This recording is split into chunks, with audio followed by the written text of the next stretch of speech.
Hi everyone, today's lesson is for those that struggle with hip rotation.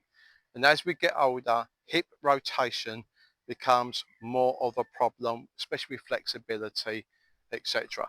So I'm going to show you a neat tip, which we've done in previous lessons, but I want you to really work on this move here.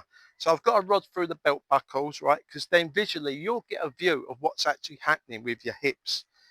All right. What I want you to do is just practice rocking with a club, heel off, and just swinging. Heel up, heel down, heel up, heel down, and swing. Heel up, heel down, and swing.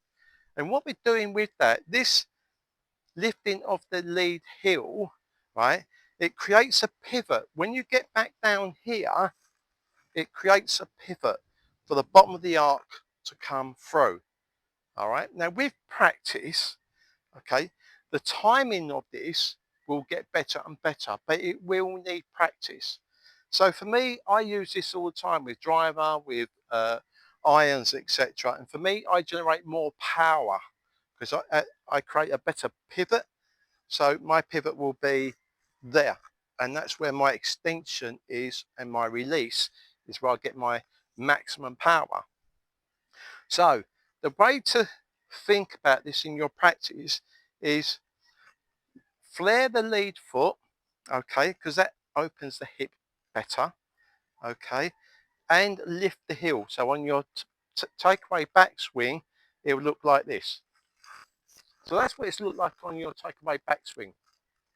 Now on your downswing, before we get into the downswing position, we do not want to be doing this with that heel off.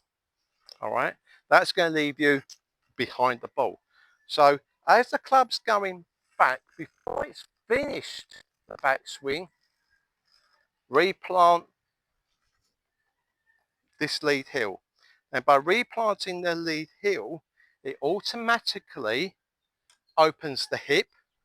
Secondly, it drops the club down behind you here. Okay, so I'll just do that again. I'll just move the rod out of the way. So we're going up, there. All right, now we're in perfect impact position. All right, again, it takes practice. So we can build it up. There. We'll do that again. We go back. And you should be listening for a whoosh of the club head as it comes down into impact on the pivot point there. Now, if you hear that whoosh just before the imaginary ball, you know you've got your sequencing correct. So try this at home. Put comments down below.